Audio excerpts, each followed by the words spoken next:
मैं tiger city Sawai Madhopur बोल रहा हूँ।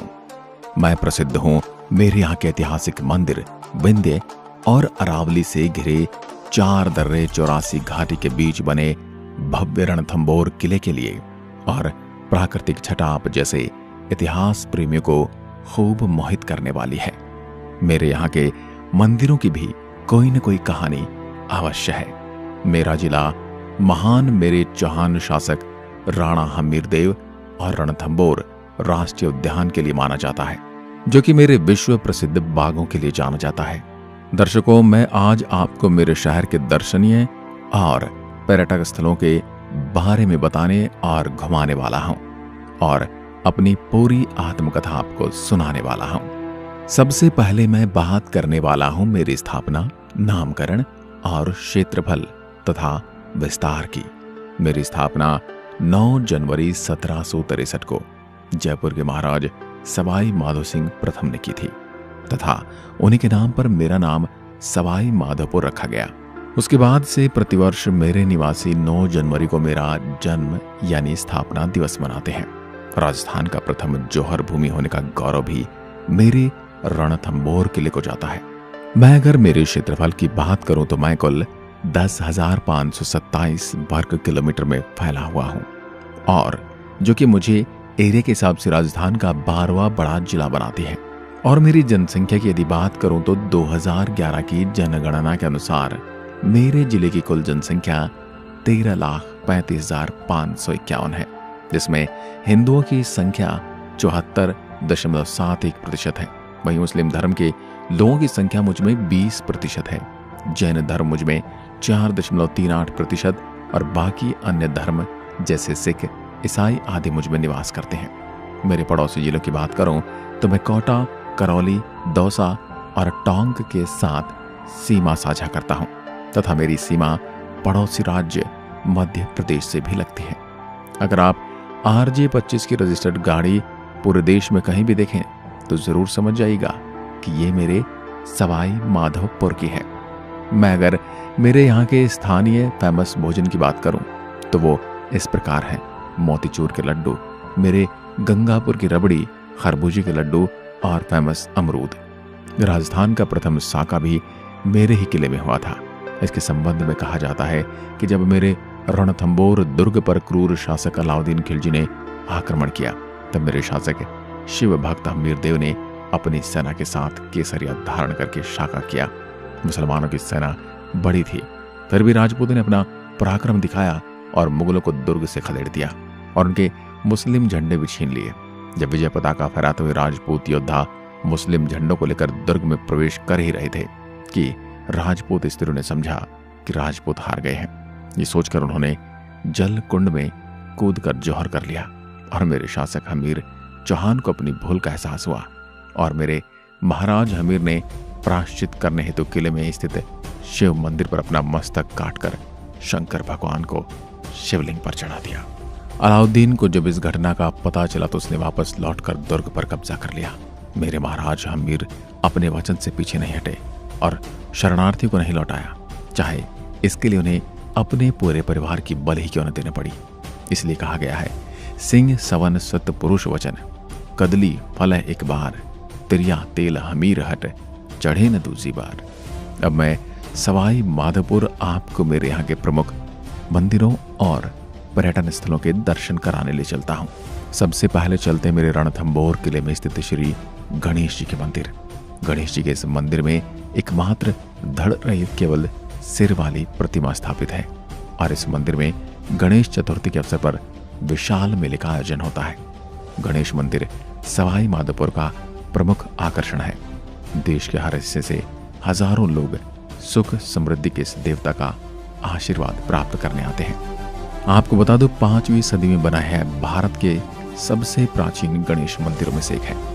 त्रिनेत्र गणेश के नाम से प्रसिद्ध भगवान गणेश मेरे पर्यटकों की आस्था का केंद्र है। अब हम चलते हैं मेरे घुरमेश्वर महादेव के मंदिर। यह मंदिर मेरे शिवाड़ कस्बे में स्थित है। मेरे इस महादेव मंदिर में भोलेनाथ का 12वां यानी अंतिम ज्योतिर्लिंग स्थित है। अब दर्शन करते हैं देवी चौथ माता के मंदिर की। चौथ माता मेरे यहाँ के और राजस्थान में निवास करने वाले कंजर समुदाय की आराध्य देवी हैं, जिनका प्रसिद्ध मंदिर मेरे चौथ का बरवाड़ा में स्थित है। यहाँ पर महिलाएं उनके पति की दीर्घायु की कामना करते हुए कार्तिक कृष्ण चतुर्थी को करवा चौथ के अवसर पर चौथ का व्रत रखती हैं। यह मंदिर मेरे जिला मुख्यालय से 22 किलोमीटर की दूरी पर चौथ का बरवाड़ा कस्बे में है। राजस्थान के सुप्रसिद्ध 11 मंदिरों में शामिल श्री चौथ भवानी माता का मंदिर राजपुताना शैली में सफेद संगमरमर से निर्मित है। इस मंदिर की स्थापना महाराज भीम सिंह चौहान ने संवत 1451 में बरवाड़ा गांव में अरावली पर्वत श्रृंखला के शक्तिगिर पर्वत पर 1100 फीट ऊंचाई पर की थी।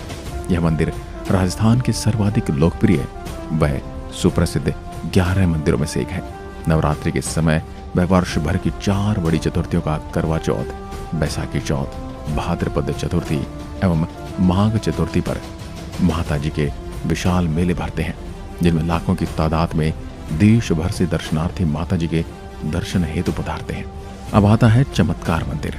मेरे यहाँ का यह मंदिर सबसे पुराना और सबसे सुंदर जैन मंदिरों में से एक है। मंदिर भगवान आदिनाथ को समर्पित है और कई जैन तीर्थंकरों की मूर्तियां भी हैं।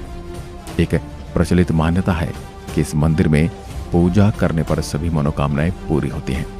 आप जब भी मेरे सवाई माधोपुर आ रहे हैं तो मेरे इस सुंदर मंदिर को भी अपनी सूची में जरूर जोड़ लें।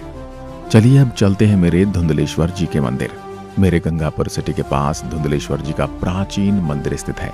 यहाँ पर भाद्रपद कृष्ण नवमी को मेला लगता है। इस मंदिर में भगवान आशुतोष जी का शिवलिंग स्थित है। आपको बता दूं, धुंधलेश्वर जी का मंदिर शहर से 5 किलोमीटर दूर स्थित हरी सुंदर पर्वत श्रृंखलाओं के बीच में स्थित है। एक झरना है और यह शहर और आसपास के गांव के लिए मनोरंजक स्थान के रूप में भी कार्य करता है। आप यहां भी आकर आनंद उठा सकते हैं। अब है मेरे रामेश्वर मंदिर। यह मंदिर मेरे खंडार तहसील में चंबल, बनास और शीप नदियों के संगम पर स्थित है और यहाँ पर प्रतिवर्ष कार्तिक पूर्णिमा को मेला भरता है। अब आप मेरे साथ दर्शन करेंगे मेरे अरणेश्वर महादेव सप्तकुंड। मेरे भगवान शिव को समर्पित यह मंदिर सप्त कुंडों के लिए प्रसिद्ध है। यह स्थान पर चतुर्दशी पर शिव भक्तों को आकर्षित तो करता ही है, साथ ही बड़े बड़े कुंड में अविरल गिरती हुई गौमुख से जलधारा हर किसी को सोचने पर मजबूर कर देती है। कई बार नाग देवता शिवलिंग से लिपटे देखे गए हैं। महाशिवरात्रि पर यहाँ पर हर साल मेला लगता है, जिसमें भव्य कवि सम्मेलन भगवान शिव के भजनों पर भक्तगण मंत्र मुग्ध होते हुए दिखाई देते हैं। अब मैं सवाई माधोपुर आपको मेरे प्रसिद्ध दुर्गों के बारे में बताता हूँ। सबसे पहले मैं आपको ले चलता हूँ मेरी आन बान शान रणथंभौर दुर्ग। रणथंभौर दुर्ग मेरे शहर के रेलवे स्टेशन से 13 किलोमीटर दूर रण और थम नाम की पहाड़ी के बीच समुद्र तल से 481 मीटर ऊंचाई पर 12 किलोमीटर की परिधि में बसा है। मेरे रणथंभौर दुर्ग को यूनेस्को की विरासत संबंधी वैश्विक समिति की 36वीं बैठक में 21 जून 2013 को विश्व धरोहर घोषित किया गया था। मेरे रणथंभौर दुर्ग का निर्माण राजा सज्जन वीर सिंह नागिल ने करवाया था।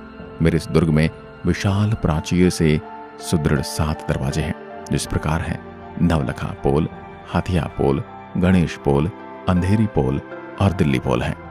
मेरे रणथंभौर दुर्ग के बारे में अबुल फजल ने यही कहा है, अन्य सब दुर्ग नंगे हैं, यह बख्तरबंद है। मेरे रणथंभौर दुर्ग 7 पहाड़ियों से घिरा राज्य का एकमात्र बख्तरबंद दुर्ग है। मेरे ये दुर्ग राज्य का दूसरा यानी चित्तौड़ के बाद सबसे बड़ा अजय दुर्ग है। मैं सवाई माधोपुर मेरे किले में स्थित महत्वपूर्ण स्मारकों और महलों की बात करूं तो मेरे रणथंभौर किले में हमीर महल, रानी महल, हमीर बड़ी, कचहरी, छोटी कचहरी, बादल महल, 32 खंबा छतरी, छवरा भवरा, अन्न भंडार, कुछ हिंदू मंदिरों के अतिरिक्त एक जैन मंदिर की भी यहाँ पर स्थापना है। चलते चलते आप मेरे रणथंभौर राष्ट्रीय उद्यान के रास्ते में सुंदर पहाड़ियों के बीच पवित्र अमरेश्वर महादेव मंदिर के भी दर्शन कर सकते हैं। इस मंदिर में यहाँ का प्रमुख पिकनिक स्पॉट भी है। अमरेश्वर महादेव का मंदिर पहाड़ के ऊपर स्थित है। पास में सीताराम जी का मंदिर बना हुआ है। भगवान शिव को समर्पित यह मंदिर सप्त कुंडों के लिए प्रसिद्ध है। पिकनिक आदि करने के लिए यह जिले के प्रमुख स्थलों में से एक है। यह स्थान हर चतुर्दशी पर शिव भक्तों को आकर्षित तो करता ही है, साथ ही साथ बड़े कुंड में अविरल गिरती हुई गौमुख से जलधारा हर किसी को रोमांचित कर देती है। कई बार नाग देवता शिवलिंग से लिपटे हुए रहते हैं। चतुर्दशी को यहाँ पर हर किसी को आकर्षित करता है। यहाँ का आनंद लेने के बाद आप मुझे कभी भूल नहीं पाएंगे। अब मैं आपको घुमाने वाला हूँ मेरे तारागढ़ में स्थित खंडार किले में। मेरे इस किले के बारे में कहा जाता है कि इस किले के शासकों ने कभी हार नहीं देखी। मध्यकाल में बना मेरा तारागढ़ खंडार किला मेरे शहर से 47 किलोमीटर की दूरी पर है। इस किले के निर्माण को लेकर स्पष्ट रूप से कुछ नहीं कहा जा सकता, क्योंकि इतना तय है कि 12वीं शताब्दी में यह किला अपनी उन्नति के चरम पर था। इस किले का निर्माण प्राचीन भारतीय वास्तु शैली में किया गया है। इसकी भौगोलिक स्थिति कुछ ऐसी है कि दुश्मन के लिए इस पर आक्रमण करना कठिन होता था, इसलिए इस किले को अजय किला भी कहा जाता है। इस दुर्ग के नीचे का अत्यंत प्राचीन भगवान शिव का मंदिर है, जो कि एक किले के निर्माण के समय का ही है। इसका आकार अर्धचंद्राकार है। इस किले के ऊपर एक प्राचीन मां जयंती का मंदिर भी स्थित है। मैं आपको ले चलता हूं मेरे प्रमुख वन्य जीव अभ्यारण्य की कुदरती दिलकश नजारों की ओर। मेरी आत्मा कहे जाने वाले मेरे रणथंभौर राष्ट्रीय उद्यान, मेरी यह राष्ट्रीय उद्यान मेरे मुख्य शहर से करीब 11 किलोमीटर दूर 392 वर्ग किलोमीटर में फैला है। यह उद्यान अरावली और विंध्य की पहाड़ियों में फैला है। यहाँ स्थित 3 झीलों के पास बाघों के दिखाई देने की अधिक संभावना रहती है। बाघ के अलावा यहाँ चीते भी रहते हैं। आपको बता दूं, चीते उद्यान के बाहरी हिस्से में अधिक पाए जाते हैं। इन्हें देखने के मेरी कचीदा घाटी सबसे उपयुक्त जगह है। बाघ और चीतों के अलावा मेरे उद्यान में सांबर, चीतल, जंगली सुअर, चिंकारा, हिरण, सियार, तेंदुए, जंगली बिल्ली और लोमड़ी भी पाई जाती है। जानवरों के अलावा पक्षियों की लगभग 264 प्रजातियां यहाँ देखी जा सकती हैं। मेरे रणथंभौर राष्ट्रीय उद्यान की प्रसिद्ध बाघिनी मछली, जो कई सारे नेशनल अवार्ड से सम्मानित हो चुकी है। अब चलते हैं मेरे राष्ट्रीय चंबल घड़ियाल वन्य जीव अभ्यारण्य। मेरे इस अभ्यारण्य को घड़ियालों का संसार भी कहा जाता है। मेरा यह अभ्यारण्य राज्य का एकमात्र जलीय अभ्यारण्य है। मेरा यह अभ्यारण्य उत्तर प्रदेश, मध्य प्रदेश और राजस्थान की संयुक्त सीमा में फैला हुआ है। मेरा अभ्यारण्य मेरे अलावा करौली, धौलपुर और कोटा में फैला हुआ है। आप सबसे पहले यहाँ आकर प्रकृति का आनंद उठा सकते हैं। सवाई माधोपुर राजमार्ग पर ही आपको हाथी भाटा नजर आएगा। एक ही पत्थर से निर्मित यहाँ शानदार जीवित आकार का पत्थर का हाथी है। इसे स्मारक में एक शिलालेख है जो राजा नल और दमयंती की कहानी को बताता है। मेरे शहर के पास एक दिन के पिकनिक और फोटोजेनिक सूर्योदय के दृश्य को कैद करने के लिए स्थान सबसे सुंदर है। ऊबड़ खाबड़ पहाड़ियों और भव्य जंगलों से युक्त अब मैं आपको काचिदा घाटी लिए चलता हूँ। एक सुंदर दृश्यों की घाटी है और मेरे शहर में घूमने के लिए सबसे मनोरम स्थानों में से एक है। वन्य जीवों की शौकीन और प्रकृति के प्रति उत्साह लोगों के लिए एक आदर्श स्थान यह जंगली सुअर, सुस्ती भालू और पैंथरों का घर है। यहाँ पर jeep safari, spot wild life का आनंद लें और मेरे आसपास के जंगलों के बेहतरीन दृश्य की प्रशंसा करें। उससे मुझे प्रसन्नता होगी। अगर आप मुझसे मिलने आ रहे हैं तो आपको बता दूं, मैं स्टेट कैपिटल सिटी जयपुर से करीब 175 किलोमीटर दूर, जोधपुर से करीब 450 किलोमीटर, अजमेर से करीब 250 किलोमीटर, उदयपुर से करीब 395 किलोमीटर और नेशनल कैपिटल सिटी दिल्ली से करीब 390 किलोमीटर की दूरी पर बसा हूं। अगर आप मेरे शहर की यात्रा करने की योजना बना रहे हैं तो आप सड़क, हवाई और रेल मार्ग द्वारा यात्रा कर सकते हैं। जो भी पर्यटक मेरे शहर की यात्रा हवाई मार्ग द्वारा करना चाहते हैं उनके लिए बता दूं कि मेरा निकटतम हवाई अड्डा मेरे शहर में एक हवाई पट्टी है, जिसका उपयोग निजी जेट विमानों के लिए किया जाता है और सुप्रीम एयरलाइंस ने 11 अप्रैल 2018 में सवाई माधोपुर और दिल्ली के बीच नियमित उड़ान संचालन शुरू किया है। मेरे शहर में कोई हवाई अड्डा नहीं है, लेकिन जयपुर हवाई अड्डे से हवाई मार्ग से मेरे शहर पहुंचा जा सकता है, जो 180 किलोमीटर की दूरी पर स्थित है। जयपुर हवाई अड्डे से सवाई माधोपुर, रणथंभौर दुर्ग और रणथंभौर राष्ट्रीय उद्यान तक पहुंचने के लिए टैक्सी किराए पर ली जा सकती है। अगर आप मेरी सैर ट्रेन से करना चाहते हैं, जिले का निकटतम railway station Sawai Madhopur junction है, जो देश के सभी प्रमुख रेल संपर्कों से अच्छी तरह से जुड़ा हुआ है। सवाई माधोपुर स्टेशन पर कई बसें, जीप और टैक्सी सेवाएं उपलब्ध हैं। मैं सवाई माधोपुर मेरे शहर में आने के लिए आपको आमंत्रित करता हूं। आपको मेरी आत्मकथा में कौन से स्थान व्यक्ति ने सबसे अधिक आकर्षित किया है, मुझे कमेंट करके जरूर बताएं। धन्यवाद। जय हिंद, जय भारत।